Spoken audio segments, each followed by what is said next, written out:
Good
morning. How is the morning? It's a very good one. Is it because of the rain? uh, Good morning, ladies and gentlemen. My name is Edwin Chiramba, and I will be directing our ceremonies this morning. It's going to be fairly short program. I hope so. Just a few housekeeping issues, right? Just a few housekeeping issues. There are two loose papers on your tables with QR codes. The first one is an attendance register. Please just hold your camera over that QR code. The one says survey, leave that one for later. But the one that says attendance register, just hold your camera over it and don't take a picture. Just click on the link. I know my colleague from Murari Marapo will take a few pictures and he will start sharing on his status. That's not what we want. It's basically a very easy registration in 2-3 steps, and then you will be done. And then later we'll do the survey somewhere close to the end of our program. For now, I will also ask that we put our phones on silent and only on vibration for two categories of persons. The ones we fall in the same category are medical doctors and traditional doctors, because they are always on call. And secondly, our new ED, who might also be on call for the hospitals. But let's also please clap for him. He can actually keep his phone on. Ladies and gentlemen, without much further ado, we are quite excited to have you here this morning to be launching the integrated annual report of the fund. It is actually one of few institutions and one of few funds in the country that has gone the integrated reporting route. And I think my CEO and my chairperson will talk to that at length. It's not my place to get into that. But we are quite excited that you are here. Today, this morning, our most important stakeholder is the members of the media, who are almost the only invited guest, because it's a media launch for the integrated annual report. I'm also happy that in this morning we have in our midst the chairperson of the Board of Trustees of the Board of the GIPF, Mr. Penda Ithindi. Next to him is the CEO of the GIPF, Mr. Martin Nkumbi. And there are quite a number of the GIPF executives also in our midst. The chairperson and the CEO told me they will be the ones fielded to take all the questions, all the hard questions. When there's something easy, they will be gladly able to take that. But all the hard questions, Mr. Esha Luanda and his team, they will take it on. So we are staff members also of the fund who are here, colleagues, uh, very much welcome. But now let me take this opportunity to call to the fore the CEO, Mr. Martin Ikumbi, to give us some opening remarks so that we can get ourselves on the road. Mr. Nkumbi.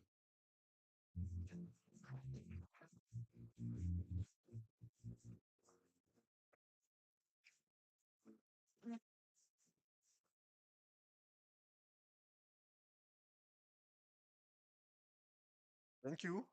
Um, Director of Proceedings, Master Edwin Chiramba, the GM Marketing and Stakeholder Engagement at GIPF, Chairperson of the Board of Trustees, Mr. Penda Ifindi. I have not noticed any other trustee present. Hopefully some will still join us. Executive management and team of the GIPF. Most importantly, esteemed representatives of the media, ladies and gentlemen, good morning, and I thank you for joining us. And I hope you feel welcome at this very important stakeholder engagement of the Government Institution Pension Fund. Today, we stand to launch this statutory publication which enables the fund to report on its financial performance, whilst transparently communicating how the fund creates and sustains value for the benefit of its members, annuitants, and their beneficiaries. I am pleased to state that the GIPF during the period under review has successfully navigated uncertainties and continued to grow and meets its obligations while having consideration for the fund's future performance and prospects. This report covers the financial and non-financial performance of the fund for the period from the 1st of April 2023 to March 2024. It highlights information on the operations across all geographic regions where the fund operates and focuses on material issues that impact the fund's ability to create value in the short, medium, and long term. The report addresses environmental, social, and governance aspects and aligns with the principles of materiality, stakeholder inclusiveness, sustainability, and includes information on the fund's performance, governance, strategic outlook. For the period under review, the fund has identified sustainability, member centricity, outcome-based governance, risk, ethics, and compliance, and employee and organizational capacity as key thematic areas. The GIPF plays a crucial role in securing the financial future of its members, ensuring that the fund can endure through challenging times and changes beyond its control to ensure long-term sustainability. By managing the pension contribution with a long-term perspective, GIPF contributes to the overall well-being of Namibia's economy, providing a foundation of stability and trust, and thus continuing to being a leading pension fund globally. Director of Ceremonies, the integrated annual report is published under the theme Deepening the Strategy Towards Member Centricity, emphasizing the fund's commitment to prioritizing the fund's members by better understanding their evolving needs and aligning services and products accordingly. The theme of this report is based on the remarkable ability of the oryx to adapt and thrive in extreme conditions. This iconic animal embodies the value of sustainability and long-term survival. This symbolism provides a fitting parallel to the role of the GIPF, which aims to provide financial security and long-term sustainability or long-term stability for its members. Just as the ORICs navigate the challenges of its environment with grace and foresight, GIPF safeguards the future of public servants and employees of other participating employers through prudent investment strategies and sustainable pension management. Both the ORICs and GIPF highlight themes of resilience and careful planning. GIPF plays a crucial role in securing the financial future of its members, ensuring that, like the ORICs, they can endure through challenging times and changes. By managing pension contributions with a long-term perspective, the GIPF contributes to the overall well-being of Namibia's economy, providing a foundation of stability and trust, more like the oryx symbolizes stability in Namibia's natural environment. The fund strives to achieve this through looking at its offering towards more personalized services, improving accessibility through digital platforms, and active tailoring strategies to ensure that members remain at the heart of every decision. This deepened focus ensure that the fund not only meets but exceeds the expectation of its members. The GIPF's integrated report is prepared in accordance with the International Integrated Reporting Framework, which emphasizes the connectivity between financial and non-financial information. It also aligns with relevant regulatory and reporting standards, including the International Financial Reporting Standards, the Namibia Code of Corporate Governance, and the King 4 report on corporate governance for South Africa 2016. The Board of Trustees and Executive Management are pleased with the results presented in this report, to which the chairperson of the Board of Trustees, Master Penda Ifindi, will be presenting shortly. We wish to assure our members and all stakeholders of the continued commitment by the board and the executive management in guarding and growing the fund for the benefit of all. I thank you, ladies and gentlemen, for your attention.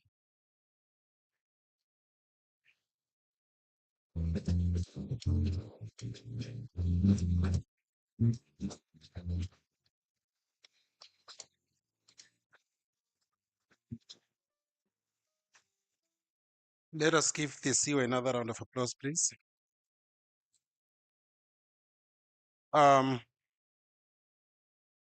Earlier, I think late last week, we had the inaugural budget presentation by our new Minister of Finance, the chair of the board. And I was talking to one of my elderly aunts. They said they got together as a group to listen to the budget speech. They were only interested in one aspect, and it was the pension increments. And once they didn't hear anything, they said, just shut that radio down. She's not making any sense.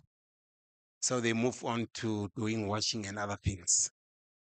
I'm not putting any pressure on you, but the chairperson will now come forward to present the 2024 results for us. That will touch on key things on how the fund creates value within the country for its members and elsewhere. And we'll also hear the state of the fund health. Are we in a good shape? Chairperson, the floor is yours.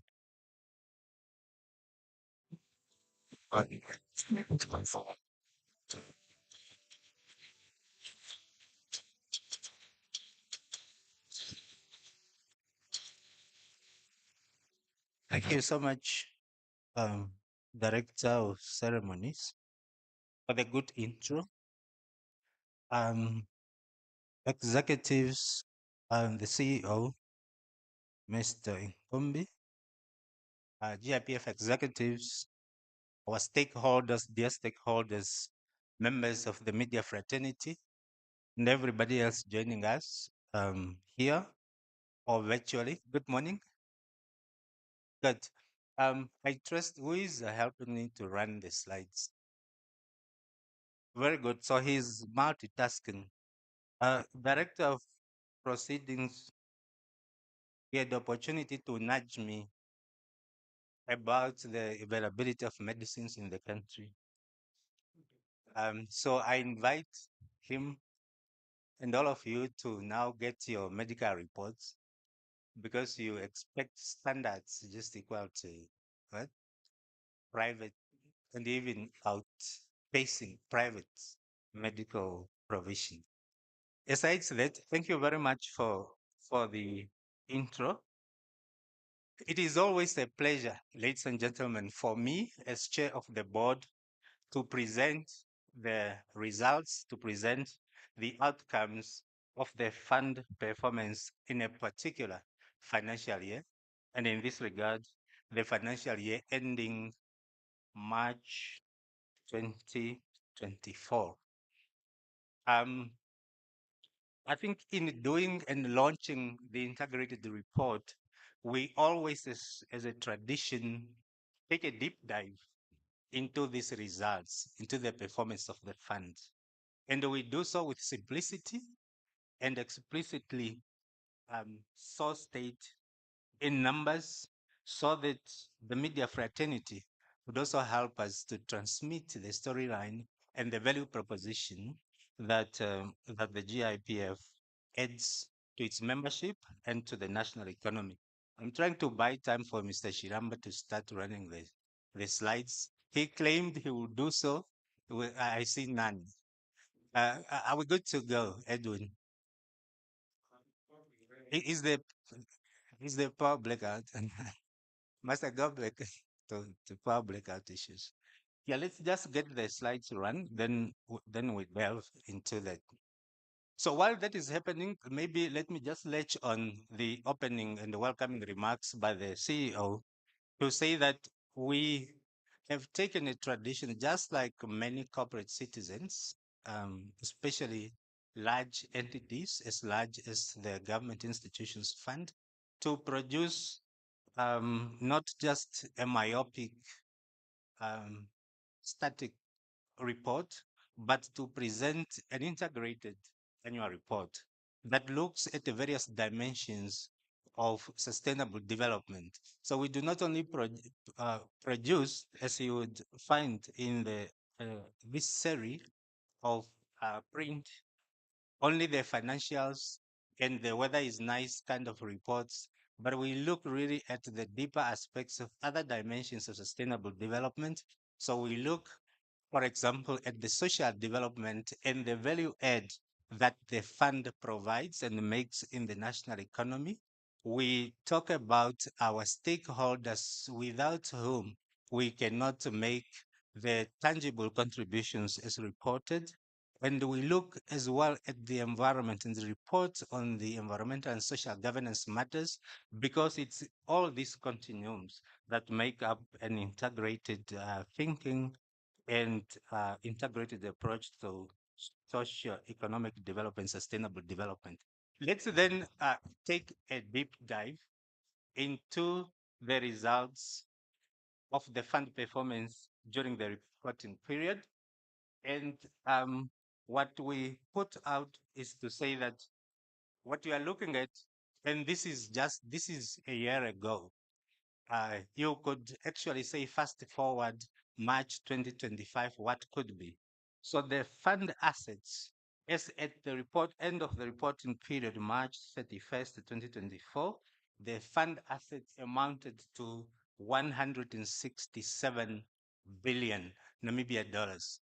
First, I wish to put it that at GIPF we only talk of billions and hundreds of billions. Only if you want to be granular. 190 and 67 billion as at the reporting period is not a mean achievement.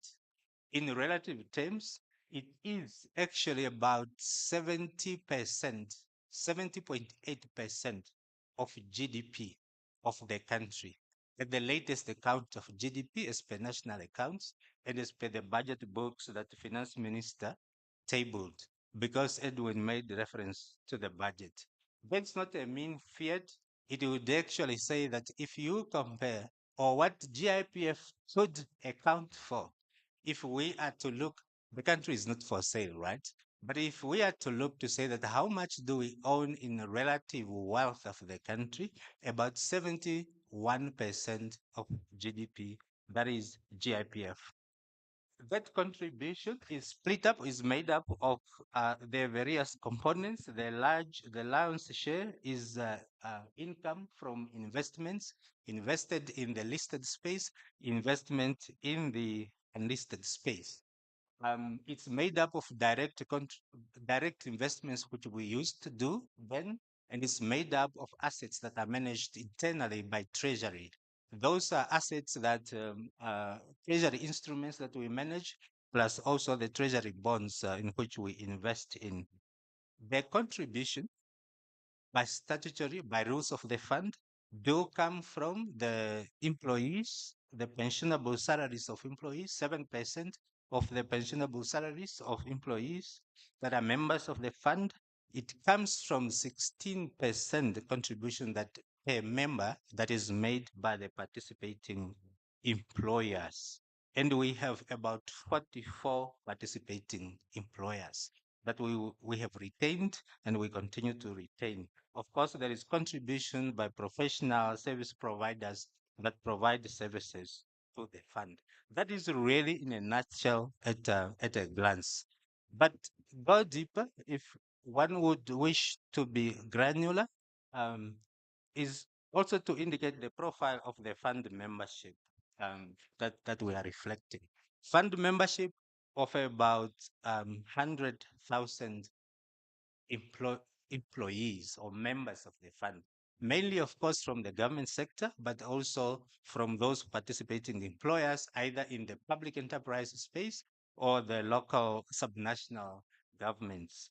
So you could see that from the trajectory of the membership profile, it's a number that started just above 100,000 5 years ago, and went through a little bit of a dip, indicating the impact of various factors. Those could be the impact of fiscal consolidation as government seeks to contain the wage bill. It could be the effect also of early withdrawals that that would occur, especially during COVID times. We have seen some increased pace of withdrawals from the fund because of uncertainty that environment has caused.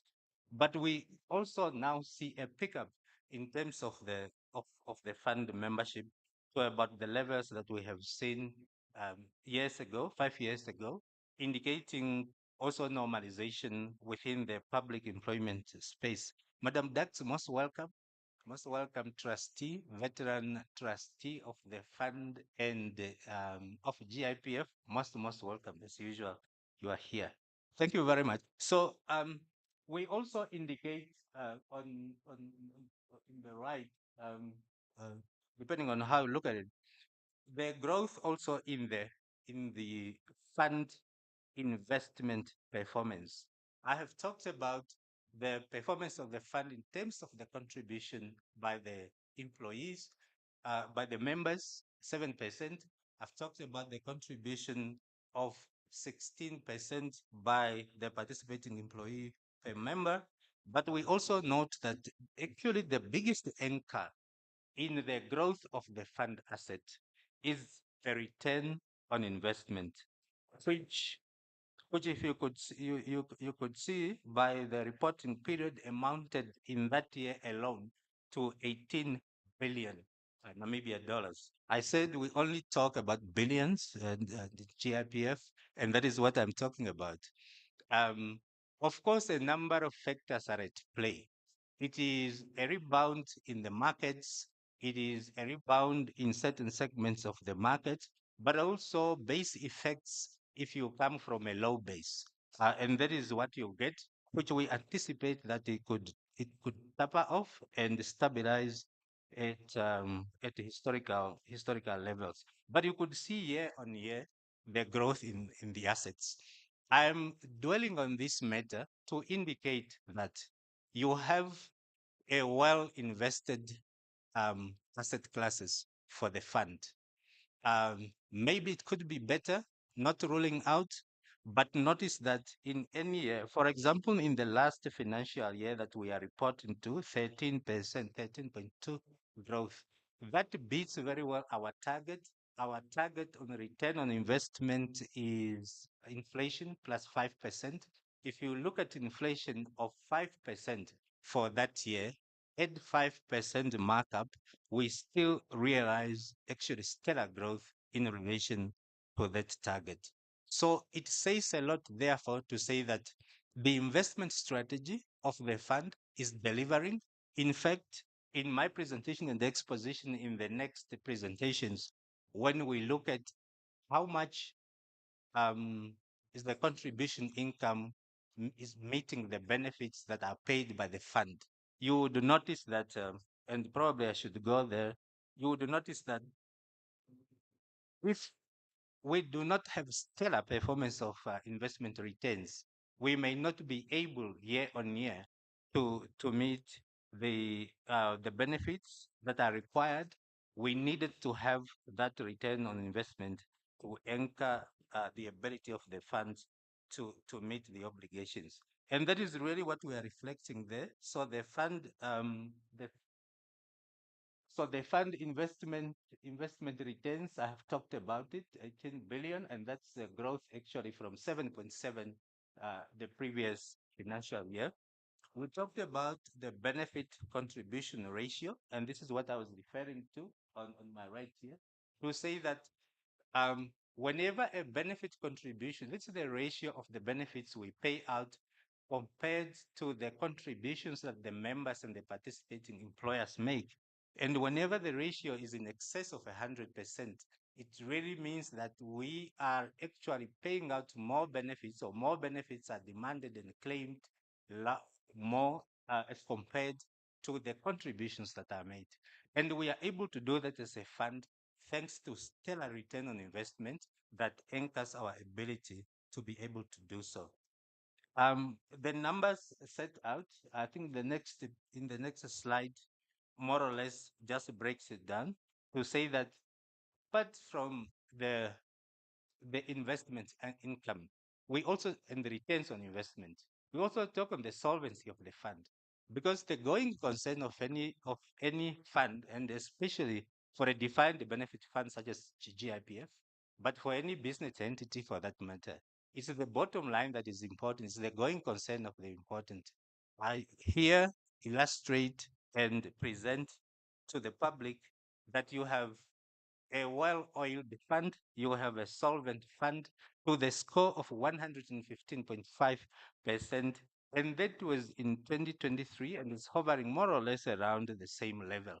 Meaning, even if even if it's to be claimed, all the liabilities could be claimed right now, the fund is able, other things being equal, liquidity is one of those things that I'm referring to, would be able to meet their liabilities and still remain a going concern.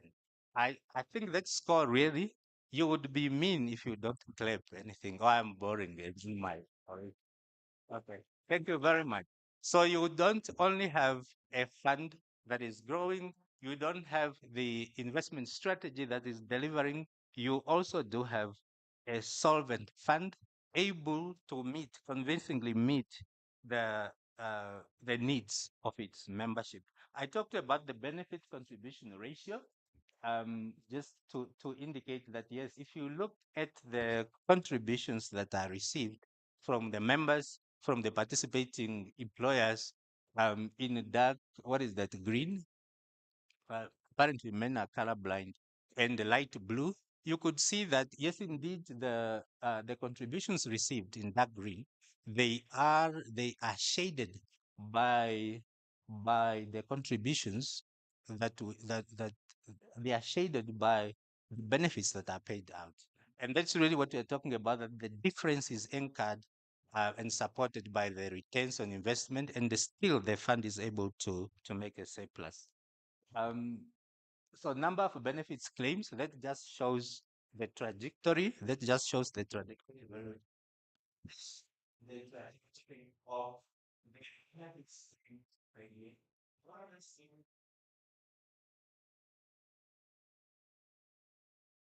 Average, and the volatility of fluctuations year on year is often informed by either particular events, as I have said, during COVID times, for example, 2022, you will see a peak because of a number of claims that come through. Not only death, not mortality only, but also members because of uncertainty, those that have reached early retirement, for example, reaching out to the benefits. Um, Retirements. So that's just a breakdown of the various types of benefits that are paid out. So mostly retirement lump sum payments that are made, followed by resignations or transfers, and then other aspects like funeral and then death benefits. It is also to say that from time to time, the trustees do give regard to the quality of the claims or the benefits that are paid out. Like of recent, I, I'm I'm pleased to inform, for example, that the trustees had been able to look at the funeral benefit, for instance, the quality, the value of it, and improve also that value over time, so that it reflects the time value of money from time to time.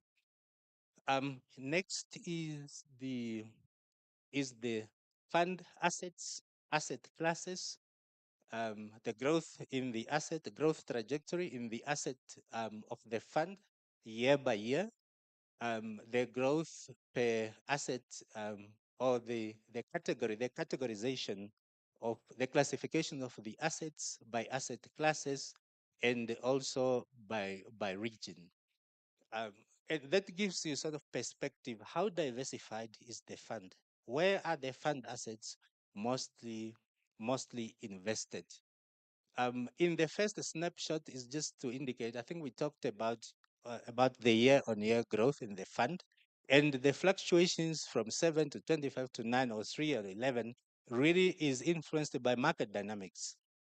During COVID times, you see how the fund growth was really suppressed. In between there, when major developments like Russia Ukraine type of conflict, type of war, it sets out repercussions throughout the markets, which affects the performance of specific markets. And therefore, you have the volatility that comes about. The most important thing and observation that one can make from that trajectory as well, the growth snapshot, is the ability of the fund to bounce back, the resilience of the fund. And that's the resilience and sustainability that CEO Inkumbi was talking about when we say that there is a great utility in looking at the steady um, endurance of an ORIX um, as the resilience of GIPF in being able to overcome the the volatilities that come as a result of turbulent times out there in the market. Not completely cushioned, but able to bounce back. And it's that bounce back that really has helped the fund to grow by leaps and bounds, irrespective of the volatilities in the market. Bonds, government bonds and securities are second only to listed equities in terms of asset classes. And then you have the various asset classes that make up the split of the asset base of the fund. We also have in the publication gone at depth to describe where the fund assets are invested per region. And we put it to Namibia and the Namibian public that the majority of the assets of the fund are invested locally. The domestic asset requirements, where is the authority? It's the authority here. NAMFISA. NAMFISA, they call them. There are so many authorities, but NAMFISA says we are the authority. So domestic asset requirements, what is the minimum? 45%. It's only a minimum, right? So the fund assets, 48% of the fund assets are invested locally. We put it out to say that GIPF is not only there to derive returns offshore and not being able to create value and financial flows locally, but the numbers and the quantum would really tell that much of it is invested locally and is creating value locally. Creating value across the multitude of sectors of the economy, including social development, which I will get to. But we have also, of course, you can't put your eggs in one basket. 48% is actually a huge significant amount, but validated by the fact that we need to create a value home. But we have funds, then the rest of it outside Namibia, much of it in okay, yeah. So in the CMA market, and then outside the CMA in the international market. The expenditures, what we have on the right, you probably would think that I'm not talking too much about it to say that we are taking up much of other people's money and assets to run the fund. But of course, it takes the skill, it takes the technology and innovations to be able to realize results of this nature. And it's for that reason that we, of course, keep our spending in check. The total spending of that, if we look at the year ending 2023, 2020, ending March 2023, hovers around maybe 300 and something million, which the bulk of which, of course, goes in human capital cost, and then you have that which goes into technology innovations equipment, especially ICT related type of investments, in order for us to be able to run the business strategy that informs the performance of the fund. In the next slide, next slide, we talk about the risk. Michael Biekes is here, risk manager. Um, we, if you look at the fund size of that magnitude and the geography or the wings by which it spreads itself, of course, there are a multitude of risks that we have to manage at at given point in time. There are top risks according to we have a risk register. The top risks that we always keep an eye on, that keeps the CEO awake to make sure that those risks are timely managed and they are mitigated. Of course, for a defined benefit fund, inability to meet the needs of the members is one big thing that you don't want to occur, because those are defined and have to be met. The contribution shortfall is an aspect that we always look at. I have presented in the earlier presentation, I've shown that gap between contributions received and the benefits paid, um, indicating a shortfall for sure. Uh, and it's a shortfall that we plug, or that is plugged by investment returns. So it is an area to watch, to say that if investment returns are suppressed for a longer period of time, then you get exposed to that risk, and all other then elements of risk such as cybersecurity. And if you have one has also to manage the payments that are done. I emphasize on the cybersecurity aspect because this is becoming a buzzword. It's becoming actually an area that each organization is looking at. And for a big organization like GIPF, that is particularly also key for us to look at. As I move towards the end of my presentation, let me, ladies and gentlemen, just refocus and go a little bit deeper on the value creation that GIPF does at home in the domestic economy. If you look at the benefits paid alone, and we have really looked at also the turnaround times. Elvis is here, Nashiranga Manager Operations. How best, supported by IT, how best and how fast can we actually process payments so that people and members don't hang too much time in line waiting for their benefits to be processed? If you look at what, in terms of the benefits that are injected in the domestic economy, of course to the members, but those are flows, financial flows in the economy. Over a 5-year period, you are talking about a figure that is close to 30 billion. You can do your own average per year that goes in the economy. And we trust that it's not only to support the membership and members in terms of their daily needs, but also some of the investments and the direct and indirect employment that contributes. And since Edwin talked about availability of medicines, also I must say that this contributing to the social safety net, food security at the household level, issues of stunting for children, and all that type of thing. I mean, there is actually much to it than just thinking of it as flows in the pockets of the members. Look at the area of housing, which is an important area of intervention for Namibia. The figures from the national census speak for themselves in terms of the needs in the housing sector. Over close to 8,000 housing units built. Over which period is this? 1 year? Esha? Over a year? 5 years? Uh, over a 5-year period. So 8,000, close to 8,000 housing units built. But of course, that is cumulative over other years that we are not reporting to. Land servicing, where you have really constraints, which pushes up or which actually limits development of housing. So the fund is making an impact there. Um, we are talking about investment in energy infrastructure, energy generation, particularly renewable energy, about 3 billion. We only talk about billions in GIPF. Infrastructure, about 4 billion injection there.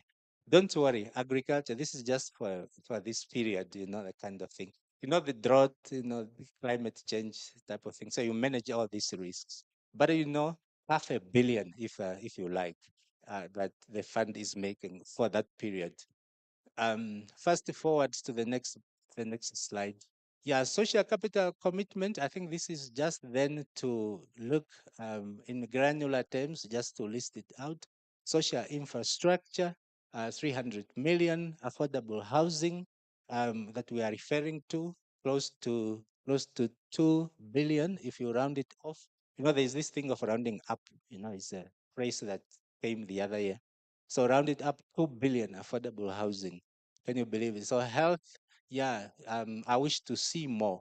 And the list goes on and on. Renewable energy, to about 3 billion that we talked about. SME lending, which is key to job creation, which is key to wealth creation locally, those aspects.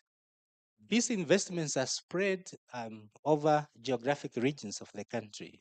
Of course, you may have concentration, like the 2.2 billion that we see in Commerce region, because of the type of infrastructure, of course, and reflecting the population densities and urban rural migration, that type of thing.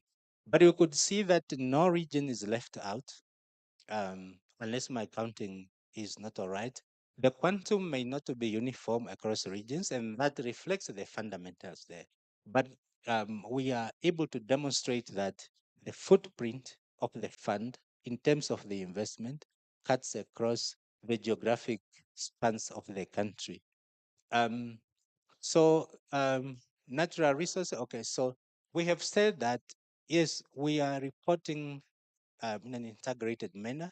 We are operating in a space that demands that we have to be integrated. We have to have a sustainable development look at things. So we invest in responsible investing. We demand performance when it comes to the investments that we place. We subscribe to the principles of responsible investing, and we measure that um, annually. We subscribe to the principles of environmental and social governance. And this sounds just like, the chairperson is making a presentation.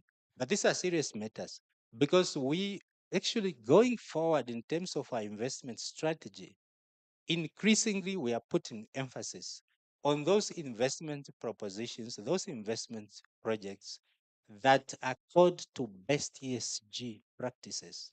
If not, the JPF increasingly does not really want to look at that. We want sustainable investments that also take into consideration environment and social governance issues. I've talked about our presence in renewable energy kind of thing. I've talked about the investment strategy. I think this is really this I have covered the aspects in terms of where the asset classes, where the investments are. In terms of housing and land servicing, I have also broadly talked about this. This is just to indicate some of the key players in terms of fund managers with who actually help us to place particular investments in those asset classes in the vehicles there, and how much in terms of total housing units that are created or that are invested in by those fund managers. Same thing also with the job creation. Of course, this is a snapshot. It's not a total count. If you look at the total count of by all fund managers and how much jobs such investments has made, it's really something significant. And it's not only direct jobs but also indirect jobs that come by. Um, yeah, with okay, so these are loans per region that would enable investments in those asset classes. In the next slide, before I lose steam, treasury. So we talked about treasury, the funds under management by treasury, internal by treasury. Majority of it is so the total quantum 21.5 billion, because we only talk about a billion. Of course, the majority of it in long-term bonds and others in short-term instruments that are managed by treasury internally. Um, yes, asset swaps. We talked about the asset swaps with the Bank of Namibia, inflation-linked bonds. Yeah, this is just a split of the market. I talked about the bonds, the money markets, and other equities. Next, next slide. Next slide. Yeah, we talked about this fixed income versus whatever. So in the next slide. Yeah, so that's just the split. Okay, so total quantum of fixed income of funds in fixed income, and of which then there is a split between treasury and other instruments. We talked about the diversification because you don't put your eggs in one basket. So you have those that are in government bonds, but we also spread ourselves beyond the borders. But the most important, I think, indicator to look at is that 48% of the total assets are invested locally. Um, Split geographic, I think we have really talked about this, isn't it? Yeah, have. Um, okay, so fund performance against strategy. The CEO in the opening remarks talked about the fund value proposition strategy and the four pillars that make up the strategy of the fund. Key among that is, of course, from the investment perspective, the strategic asset allocation, which the fund puts forward based on its modeling framework.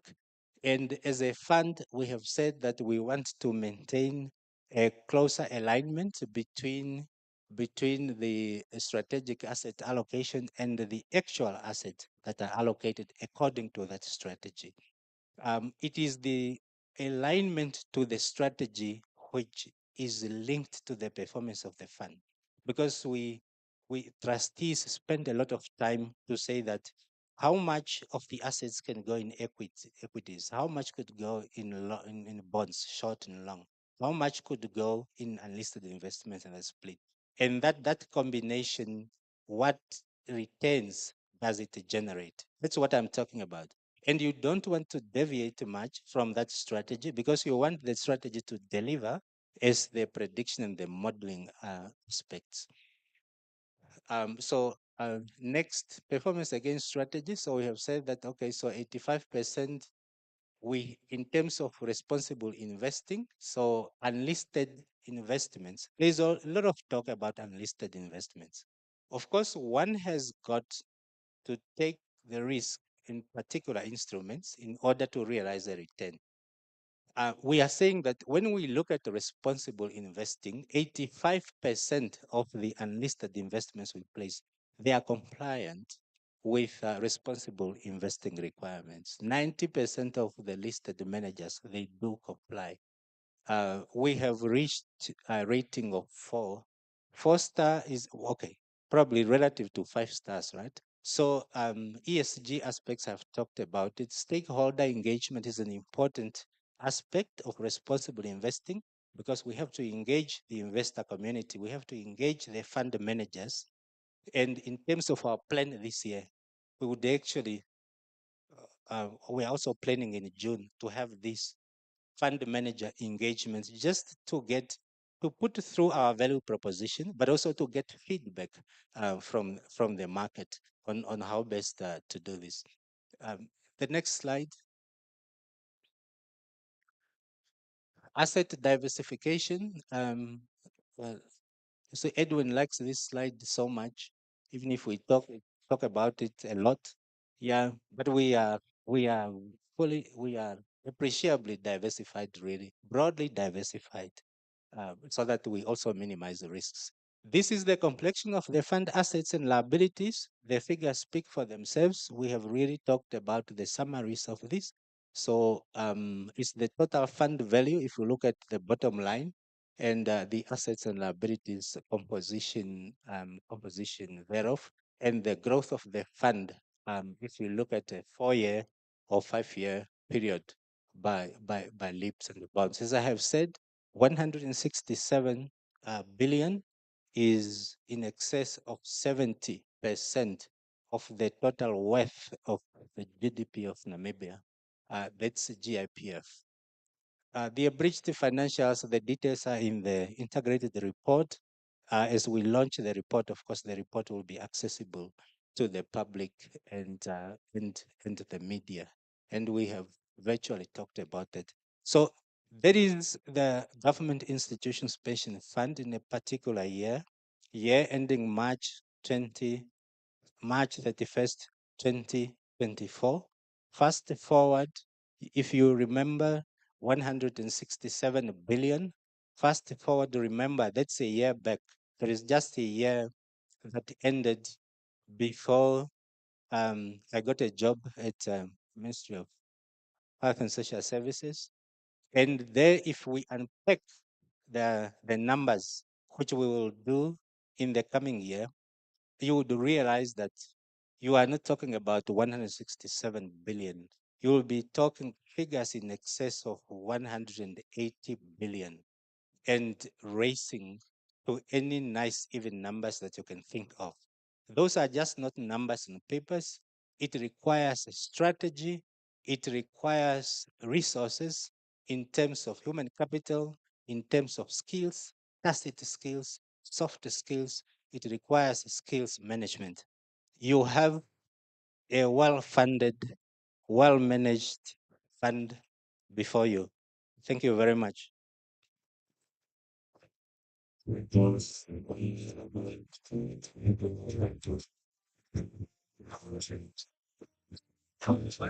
in the hot seat.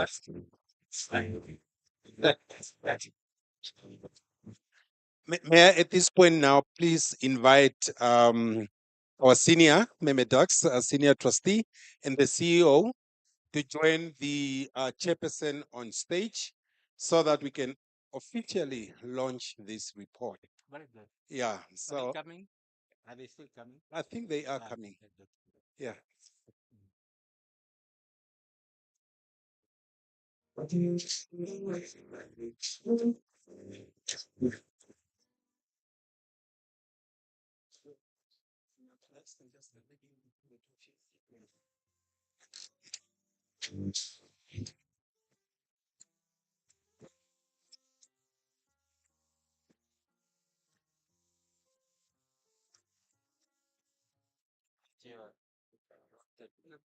So, ladies and gentlemen, a lot was said.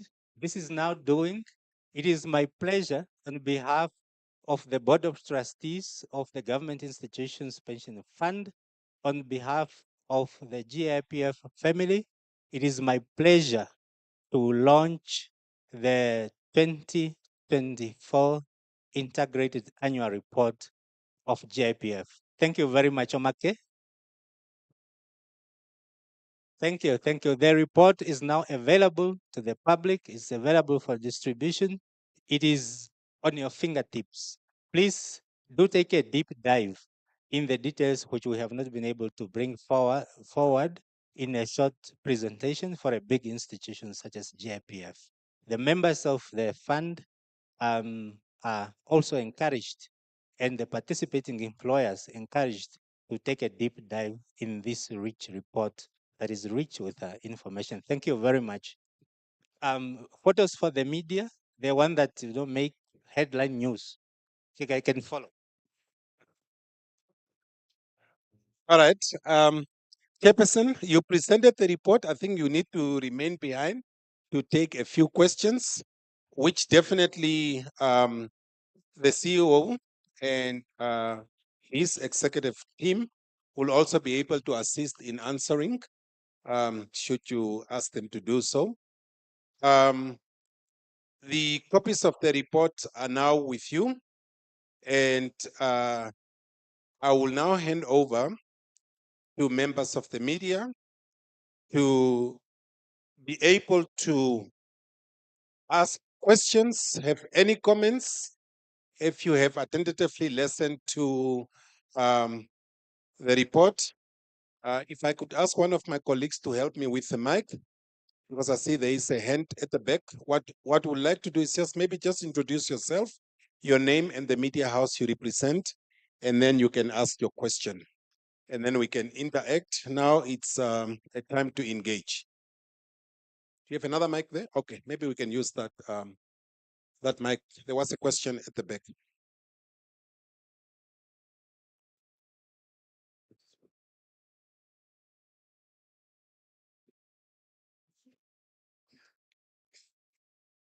Good morning. My name is Sukhane.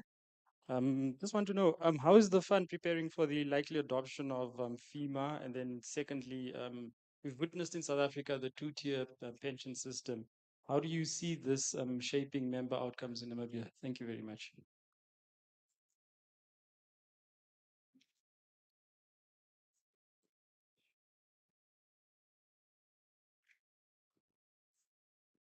Any other questions? These are two. Yeah, here's a simple question ones. here. Right. My name is Donald Kadisep. I am from NBC Radio, Touch FM specifically. I have two questions, but firstly, before I do, I just want to commend GIPF on a job well done on digitizing the attendance, because that's something that we struggle with, us people that do not have a good handwriting, so we don't usually get emails. But my question one, I just wanted to ask, seeing as one of the things that you mentioned that the GIP have has invested across border, specifically within the Common Monetary Area, the CMA, how has the change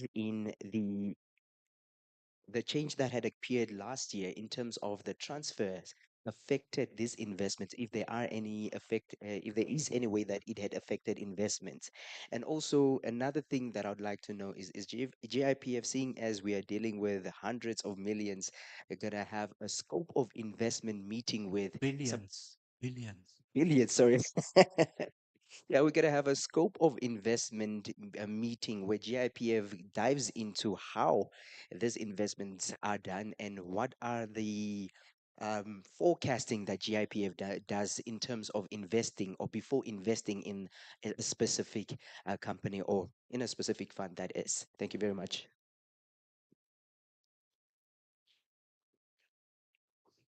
You want more, or maybe you can take these ones and then we can come back for more, because right now we have 4 questions.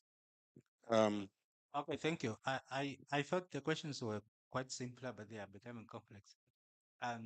So first I start with FEMA because this is an important national policy development. As you know, FEMA has has been in formulation for quite some time, up to the point of its passing and enactment, if you like. Well, up to the time of its passing, but not coming into implementation. For I have I have had the opportunity actually to participate during my previous job at finance and working closely with the regulator to look at the provisions of FEMA and how those laws are consolidated in FEMA. Um, what we have done at the fund, because we know that yes, FEMA is done, it would be coming. We have mobilized and worked on our readiness strategy of FEMA. We have looked at all the fund rules that are impacted by FEMA and amend them to be ready in the event FEMA comes into play. We have also looked at all our departmental activities and the statutory obligations department by department and say that we must assess our readiness at department level to make sure that we have that level of readiness come FEMA. So I have much comfort. Of course, the proof, as they say, is in the eating. Much comfort to say that the fund has invested a lot and achieved progress in readying itself for FEMA if FEMA is put into operation.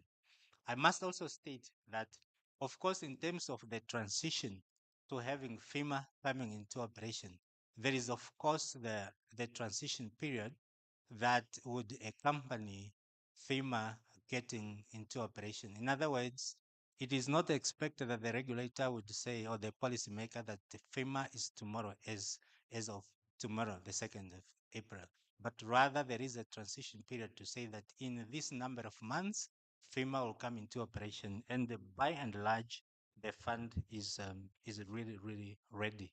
I'll leave the question of PTF also to management to deal with.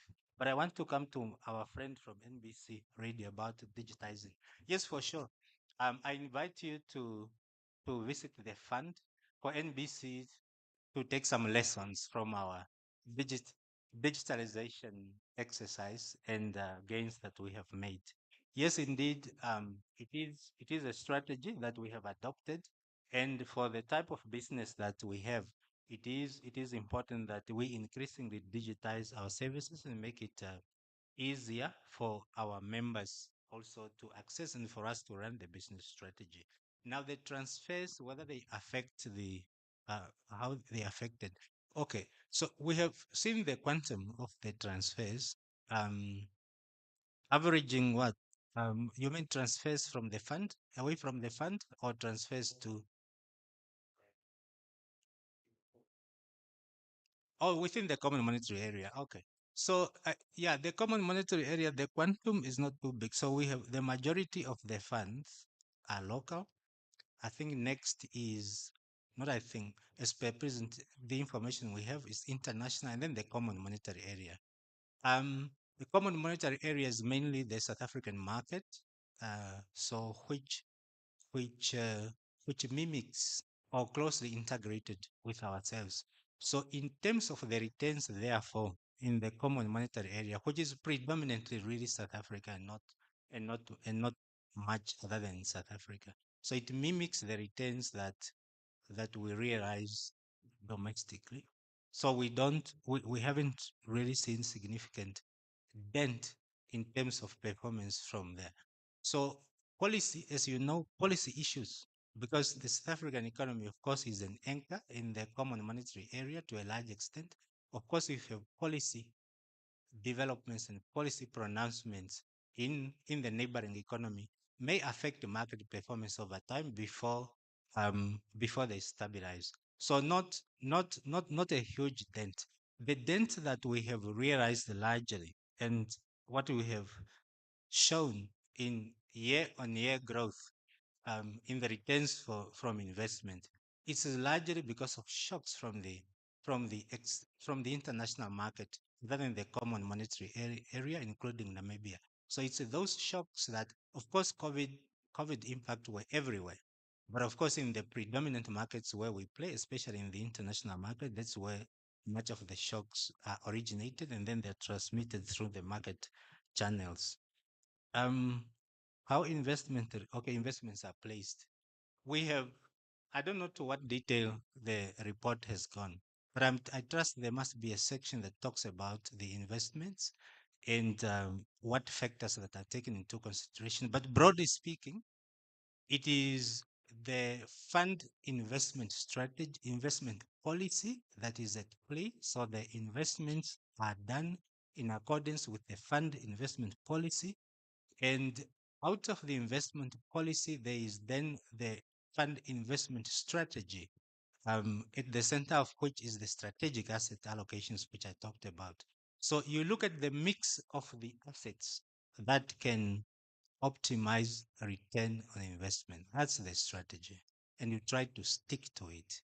And then you manage the risks in the various markets or various vehicles into which you are placing. So those are the granular aspect, but that's the bigger picture. Um, Management CEO, I think you can take some other gaps that I have not covered. Yeah, I think the remaining question is the possible effects of the South African two-pot system on our space and how the fund is dealing and coping with that. Yeah, no, thank you very much for the question. Maybe it should be very clear that whether a two-pot system or any other system, it's not going to be a GIPF invention. The type of pension system, whether two-pot or the current model that is being followed at the moment, it's really at a higher level where I could say the national leaders are thinking and planning of a pension system that will adequately provide for pensioners in Namibia. So that is really the high level thinking.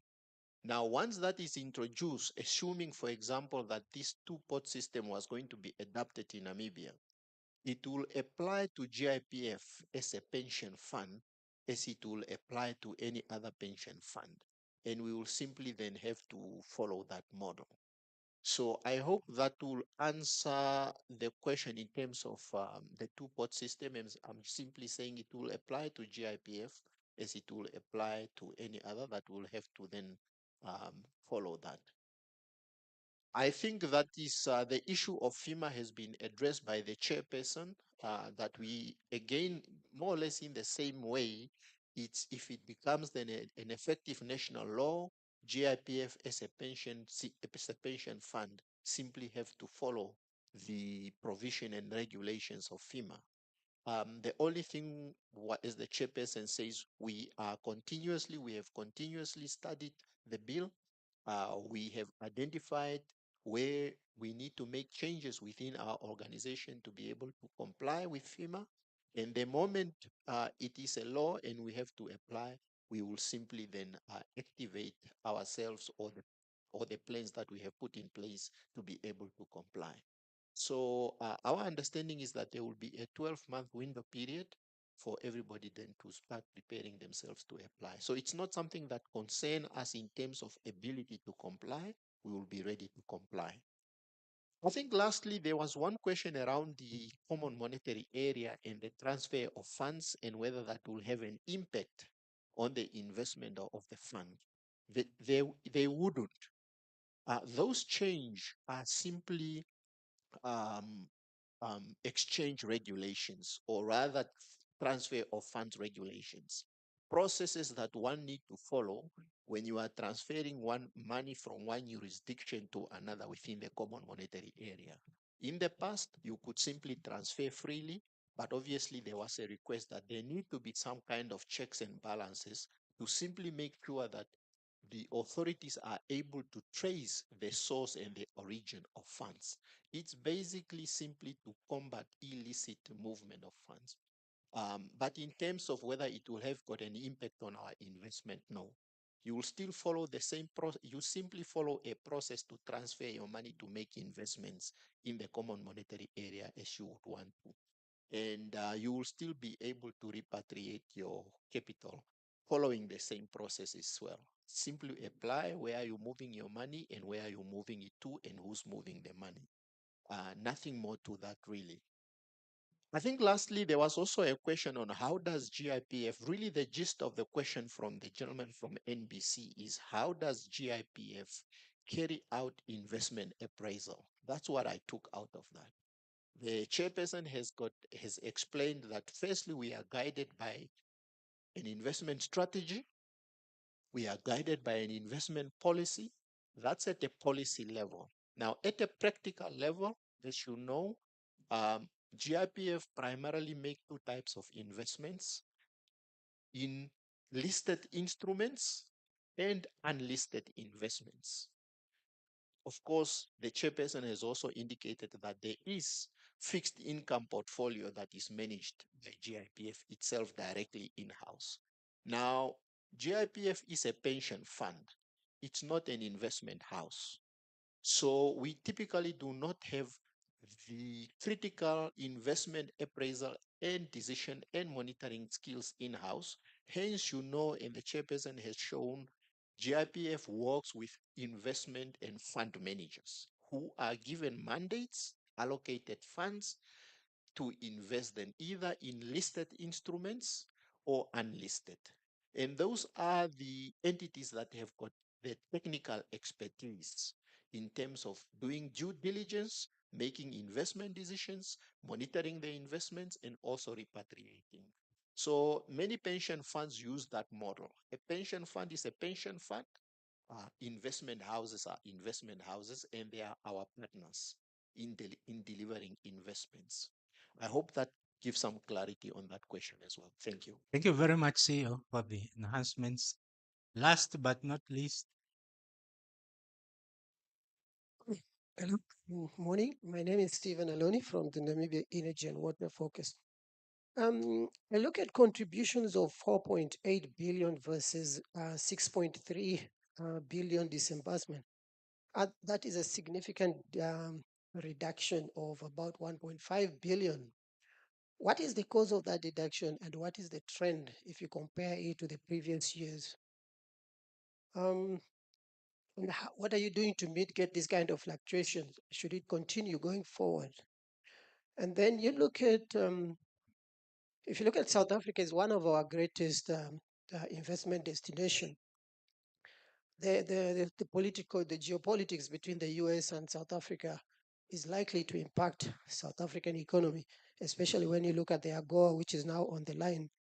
How is this going to likely to affect us? Should economic activities deteriorate in South Africa? And what are you doing to mitigate such, should it come to the worst? Thank you. Very well. I think I'll take two more. Okay, you got a mic. Thank you. Good morning. Mr. Ithindi, congratulations. I think I have about 4 questions. The first one would be on the single commutation increase by the Minister of Finance that was announced last week. So obviously, as a pension fund, we want to know what are the implications for you as a pension fund with this increase, because it's going to become a directive hopefully before the end of this year. The second question would be on the pension fund backed housing loan scheme that you announced last year in March. I wanted to know how many of your members probably took out home loans and used their pension fund as collateral. If that number is high, I want to know why. If it is low, I also want to know why. The third question is what percentage is probably somewhere in the annual report, but seeing as we only got it now, what percentage of your members are above the age of 50, and what value in terms of money are they contributing to the pension fund? Just so that we know in about 10 years how much will you be paying out. How much dividends did you earn? I think in 2021, you had invested in over 700 companies or had shareholding in over 700 companies across the world. So we just want to know how much dividend you have earned. And lastly, does the fund have any cases before the court? yeah, I'm glad that that's the last one. There's one more. Now, in terms of the 4 questions, Good morning. Selma Ndikwa here from the NBC. My colleagues have already posed most of the questions, but mine is also just centered around the investment, but I don't want to reiterate what my colleagues already asked. But basically, just given the risk of an investment mandate breach, how does this actually affect the overall financial stability or health of the fund? And the other one is now, given the ongoing fraud allegations over the years, what impact has this had on the security of pension funds? And additionally, what steps have been taken just to enhance fraud detection mechanisms within your operations and also just to protect the image or mandate of the institution? Thank you. We're done because No I lunch for these have Junobas health, today. health reports to run. Mm. Okay, you Would may I- now take the questions. Okay, so let me take a snapshot. I make sure that my executives, for whom I part with financial resources to keep them run the fund, also have a bite. Otherwise, they are left out. Nothing to. But the chair should not just have a full plate to eat alone. Now, look, the contributions versus benefits. I think we talked about that. The fluctuations year on year, they're influenced by outliers that you see. They're influenced by specific events um, prevailing in a particular. For example, I mean, during COVID time, we have seen rise in claims, um, claims other than death, claims because of uncertainty. Um, Contributions, they remain static. They have been static. 7% of pensionable salary of the members. It's 16% for the employers. So it's quite static. Unless if the quantum changes in terms of like remuneration increases, you will find contributions that are generally static, but benefit claims fluctuate depending on particular events happening or the perception of the members as regards their expectation or the risks coming from those events. We have presented to say that thanks to the growth in the assets of the fund and the stellar returns on investment, we have been able to bridge the gap in between. But we also acknowledge that, of course, the risks have not gone away. If you blow that into a distant future, other things being equal and the fund is maturing, we know that, yes, we cannot relax our guard because we have to look at the levels of, for example, of the contributions and see how best they could match the liabilities of the fund going forward. That's what I could say in that regard. Now, the geopolitics. Um, so whenever you have a big economy that you are invested in, or your neighbor, or that is highly correlated with your domestic economy, the risks are always elevated if adverse conditions develop in that economy.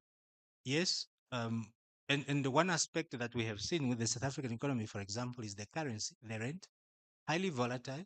So whenever there is adverse policy or risks on the downside, you will see it.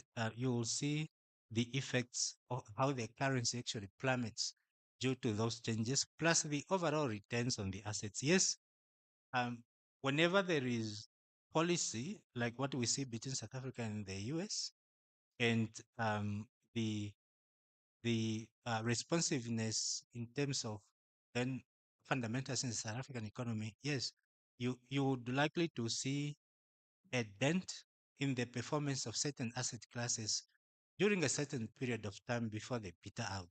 So there is those volatilities that arise as a result of policies inconsistencies across economies.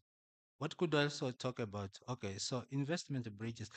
Um, I wouldn't go in investment bridges because management, my managers would know more or less the levels um, for those isolated cases.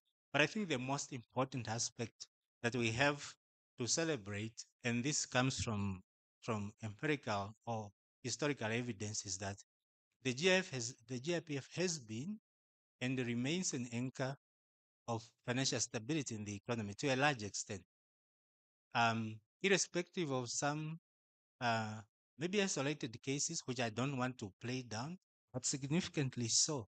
those has not really been quite disruptive to the extent that the overall stability, financial stability, is annoyed. But I would invite that that that the CEO and the team could enhance our response there too. Same thing with the number, the age profile of the members. I trust Elvis, you have perspective of the age profile. But what I have seen of late, it's averaging around mid kind of mid years, somewhat not too much tilted to the top. But of course, you have that natural attrition taking its place, but averaging there. The executive operations can give more detail in that regard. Yeah, we have those products that support home ownership in the market, but not, of course, the pension-backed home loan scheme yet that we announced the other year. We have announced, but we have not operationalized yet because of matters of coordination that we're still sorting out between and among the Office of the Prime Minister, Ministry of Finance, and the fund itself, with some regulatory support from NAMFISA. So we are working very hard to bring that product in the market so that it diversifies what we are able to do. So I promised that I would leave then the rest of some yummy questions to the CEO and the managers. And then after that, after listening to the responses, you would allow me to leave so that I go and manage the medical reports. Thanks for now. CEO, please take over. No, thank you very much, Chair. Yeah, there were a couple of questions. I think the Chair has touched on the question of AGOA and its impact on businesses in South Africa, and obviously how that will impact our investments when we have invested there. AGOA will most likely, in the case of South Africa, as it is with the case of Africa, most likely impact agricultural products that could be exported to the US. South Africa is big in agriculture, and obviously it could have an impact. And where some of our investment are maybe in agricultural assets, whether listed or unlisted, it could have an impact.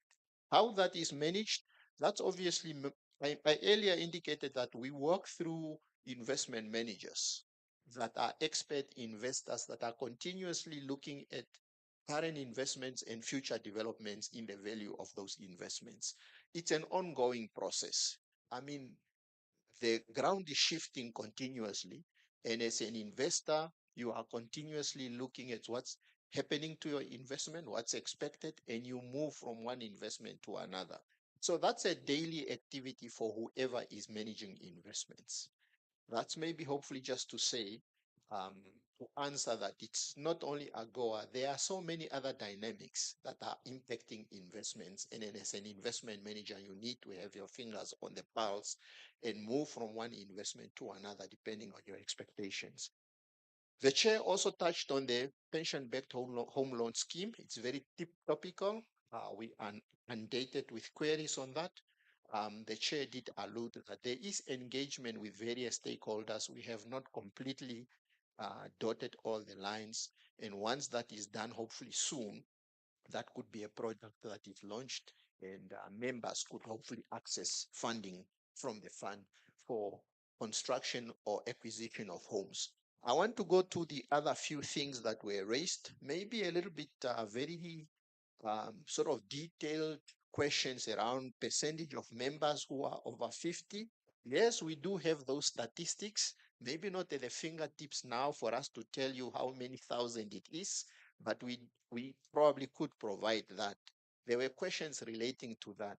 How much dividend did we receive? Again, very specific. I mean, the chair in his presentation touched on the return, and he showed statistics on the annual return of the fund in totality, I think starting from 2020 up to 2024 over 4 years. And there are percentages indicated there. That's basically the return the fund has earned on all its investments in a particular year. Now, those returns comprise of many variables. Yes, it includes the dividend that investee companies have paid in cash, but it also includes the increase in value of the assets. So our return is not only the dividends that is paid in cash, but it's also the increase in value. So if the question is how much dividend did you receive? Yes, we can provide it, but we would like that will require us to go back to our records and really have a look where was it only dividend, where was an increase in value. And then also, does the fund have court cases or have cases in the courts? Yes, the short answer is yes. We probably have one or two. That's normal business. Whenever you are in business, you have counterparties, and there could be differences between yourself and your counterparties. And sometimes those differences need to be resolved in a court of law. And we do have, and I'm sure being journalists, you may have seen in the past few weeks or so, cases being reported in the media where there's a dispute between the fund and maybe counterparties. It is not something that we like to dwell into in the media. Obviously, these are matters that are in front of the courts, and obviously some information become public once the matter is in front of the courts, and you could get some of the information there. So and I think there was one more last question. I hope I have it. It was the breach of investment. How does that affect investments? More or less related to the one about court cases. Again, really a specific and technical question. Yes, sometimes some of our investment managers could do things that are not in line with a mandate agreement we have with them. And how does that get resolved? Sometimes, often the agreement has provisions on how to deal with that. It starts with simple engagement, pointing out to the counterparty that no, here you have contravened what we agreed, and they are given time to correct it. That happens on a regular and daily basis. Where there is serious um, differences and disputes, it could, of course, lead to either arbitration, court, etc. Maybe even termination of a mandate. Again, those are daily business operation, really. Now, to the general answer is yes, where there is a breach, it gets discussed between the fund and the counterparty and it can be resolved. Where it is gone to such an extent that a solution cannot be found, of course, parties uh, could part ways. Would a breach impact investments? Yes, it could sometimes adversely.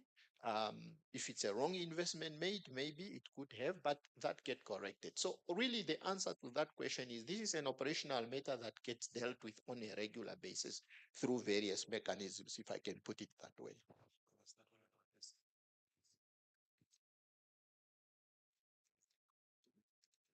Yeah, I think there was a question relating to single commutation by the Ministry of Finance. I just wanted to understand the gist of that question.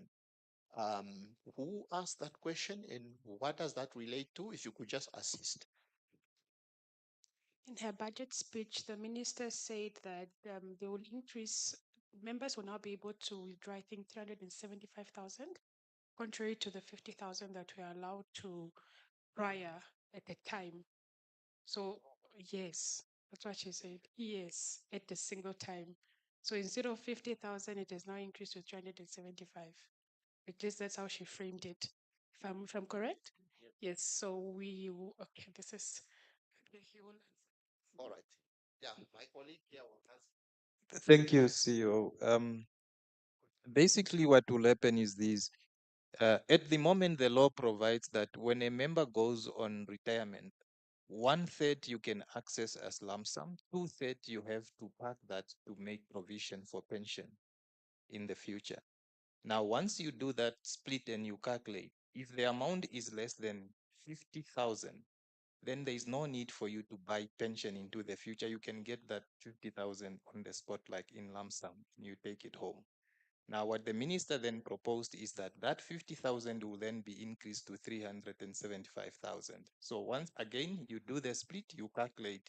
If you realize that the member has got 375,000 and less, then that member does not have to compulsorily purchase the pension into the future. The 375,000 can be given as lump sum and the member take it home. That is what it meant. What are the implications? Obviously, flexibility to the member. that the member will now have, instead of the 50,000, the member can have 375,000 and they take it home. Disadvantage, there's a risk that the member can then go and spend the whole 365,000 in the next 2, 3, 4, 5 years. And the member might actually live longer and the money would have depleted by then. Thank you. Yes, that law would apply to everyone, including GIPF.